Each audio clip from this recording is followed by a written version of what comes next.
Bueno, con todo eso la fosa fue localizada y a partir de ahí se inició el proceso de exhumación. Ahí, como ven, prácticamente el espacio rondaba entre los 20, 30 y 40 centímetros.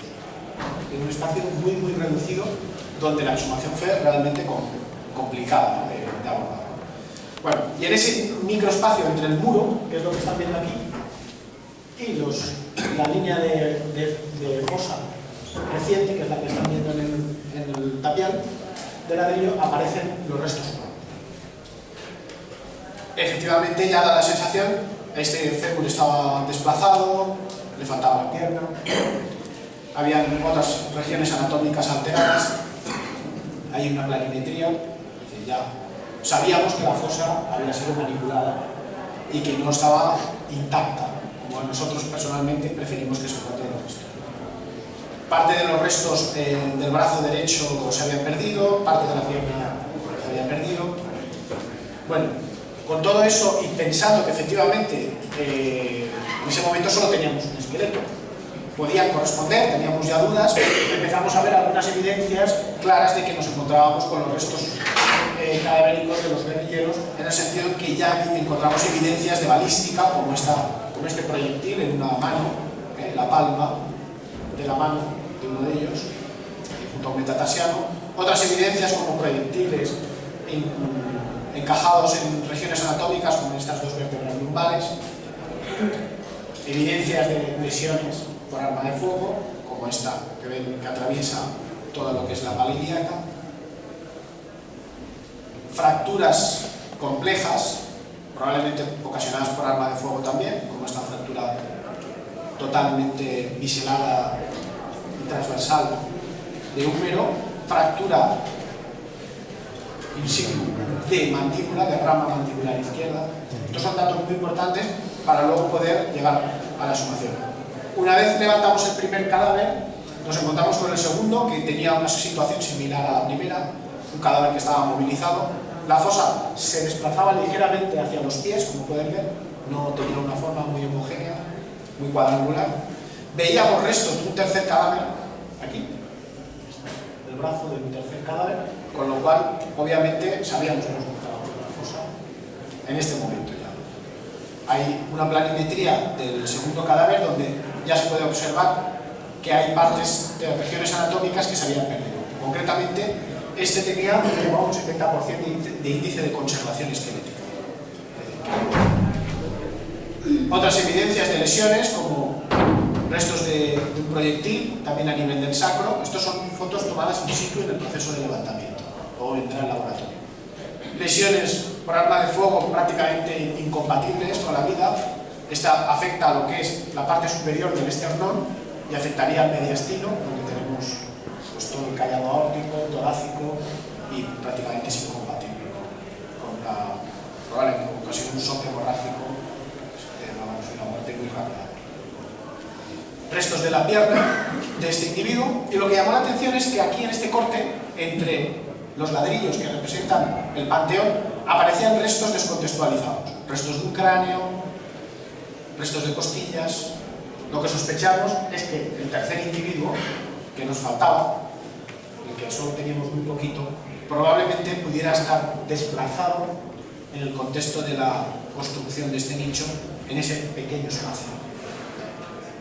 In situ solo conservaba resto, es decir, una conservación muy pequeña, concretamente un 26% de índice de conservación esquelética. Cuando sumamos en esta otra parte blanca de aquí, se encontraban los restos descontextualizados de este tercer cadáver. Es decir, que esto es una problemática que también surge dentro de los cementerios, y que hasta la fecha pues, no lo hemos comentado. Es decir, que dentro de los cementerios se realizan exhumaciones sin ningún tipo de control administrativo, como es este caso. Se realizan construcción de nuevas tumbas que afectan a terceros, que no se informa a nadie y que luego esto puede generar unos problemas de identificación tremendos. Pero bueno, afortunadamente estamos en ello y se resolverá positivamente.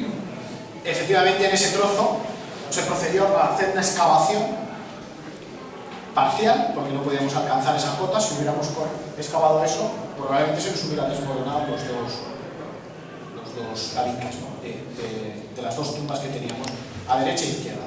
y ahí nos encontramos los restos del tercer cadáver. Y ahí concluyó la exhumación, porque ahí nos encontrábamos ya con el terreno estéril y el fin y lo que es el fondo de la fosa. Se recuperaron 6 proyectiles, si no recuerdo mal, en total, y los restos cadavéricos de los 3 individuos, 2 con un índice cercano al 70% y el otro cercano al 30%. Hay una planimetría general de los tres individuos. No colocamos la planimetría de los restos descontextualizados porque esa es una labor que realizamos a posteriori en el laboratorio. Con todo eso, procedimos al análisis antropológico de los restos en el laboratorio a obtener los perfiles biológicos de edad, de sexo. Los 3 efectivamente corresponden a varones, a edades comprendidas entre 30 y 40 años, mayoritariamente. Algunos bajábamos, los métodos antropológicos de edad tienen un margen de error, pero en todo caso las edades eran compatibles con los restos cadavéricos. Y el análisis de los mismos pues nos permite llegar a una serie de cuestiones o de conclusiones médico-legales que son que efectivamente las 3 muertes son violentas, que hay lesiones perimortem por arma de fuego, tanto a nivel craneal como el esqueleto postcraneal, es decir, aquellas acciones que no son craneales, que la etiología médico-legal es homicida, que las lesiones son ocasionadas por arma de fuego y que la causa fundamental de la muerte, al menos en 2 de los casos, es la destrucción de centros vitales neurológicos. En el tercer caso, también probablemente lo indicamos, aunque las evidencias son menos. Y en todo caso, pues hay lesiones como las que han visto a nivel external, pues que ocasionan lesiones incompatibles con la vida.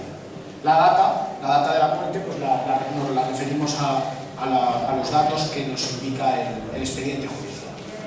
No voy a entrar en cuestiones de lo que es la propia autopsia de los 3 cadáveres, porque es una cuestión que corresponde explicar exclusivamente a los familiares, pero bueno, hemos puesto algunos de los ejemplos de las lesiones perimortem que se han documentado ya en el laboratorio: fracturas femorales, la fractura de rama mandibular, pélvica, external, las lesiones por arma de fuego a nivel craneal.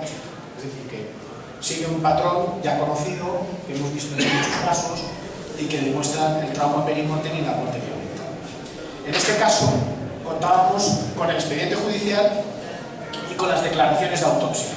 Y esto nos ha ayudado a hacer una propuesta de identificación que en este momento está pendiente de confirmación genética y que esperamos por resolver, si no en el mes en curso, como mucho al mes que viene. Ya están los perfiles obtenidos y estamos a la espera de obtener un tercer perfil de un familiar para poder cerrar el caso. En todo caso, las declaraciones de autopsia son muy escuetas, no son informes al uso. Los médicos en aquella época lo que hacían era describir externamente, en un examen externo, las lesiones que observaban los cadáveres, pero no hacían un examen interno en profundidad. Pero bueno, hay algunas lesiones que están descritas, que nosotros hemos visto sobre los restos esqueléticos y que nos permiten correlacionar y hacer una propuesta de identificación. En todo caso, la diligencia de enterramiento nos habla de que la fosa efectivamente se encontraba junto a la pared oeste, ¿no?, del expresado cementerio. Este dato no lo tuvimos hasta que no estábamos bien avanzada la exhumación. Si lo hubiéramos llegado a tener, nos hubiera ayudado muchísimo, porque en la diligencia de enterramiento nos ubicaba la fosa dentro de esa pared oeste y no en los otros 2 ángulos, que era donde inicialmente se encontraba la fosa. La balística es la misma que hemos encontrado en otras fosas del territorio Agla. Son proyectil de arma corta, concretamente de 9 milímetros largo, y compatible con el arma reglamentaria del uso de las fuerzas en aquella época, y fundamentalmente por el uso de la Guardia Civil. Aquí 2 evidencias, tanto del individuo 12 como del código 12 y del código 13, que son los que nosotros hemos dado a 2 de los 3 esqueletos.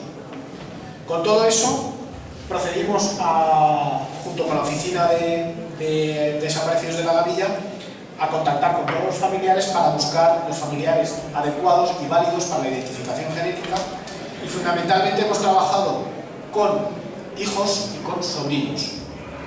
Y en ese sentido El conjunto de muestras que tenemos son la de 2 sobrinos de una de las familias y la de 2 hijos, un hijo y una hija. Con lo cual nos permite establecer pruebas de paternidad y que la identificación, en este caso, pues pueda alcanzar valores superiores al 99,99% de probabilidad. En el caso de los sobrinos, el índice de probabilidad bajará, porque efectivamente no estamos con un hijo directo o con un hermano, pero en todo caso, el hecho de que tengamos familiares de las otras dos, pues nos va a ayudar a cerrar completamente el caso y la identificación. Cuando acabamos el trabajo, y ahora, como digo, estamos simplemente a la espera de los resultados genéticos con el laboratorio CCG, pues cerraremos todo el caso, procederemos a comunicar los resultados a las familias y a cerrar el caso. Ya está preparada la tumba, dado que uno de los 3 cadáveres se va a quedar allí. Se reconstruyó, así es como quedó el último día, en julio de este año. Está a la espera de abrirse para reinhumar los restos de César García, que es los restos que van a quedar aquí. Y los otros 2 parece ser que los familiares, la decisión es trasladarlos y enterrarlos en otros pueblos, en otras localidades. Y así se procederemos a entregar un acto, me imagino, como siempre, en el cementerio donde tiene lugar la nefosa, o así se dictamina, se procederá a entregar los restos allí, a inhumar unos y a trasladar los otros con los permisos que habrá que agilizar. Y la conclusión es que la que siempre venimos manteniendo en cada uno de los casos que hemos trabajado, que el abordaje pluridisciplinar y la transversalidad de la información de todas las ciencias forenses que participan en todos estos trabajos es la que permite pues, conocer con fiabilidad pues, las circunstancias tanto de la inhumación como de la causa de la muerte, de la identificación y demás. Y nada más, ese es un poco un resumen de los trabajos que hemos desarrollado allí y a la espera de poderlos concluir lo antes posible.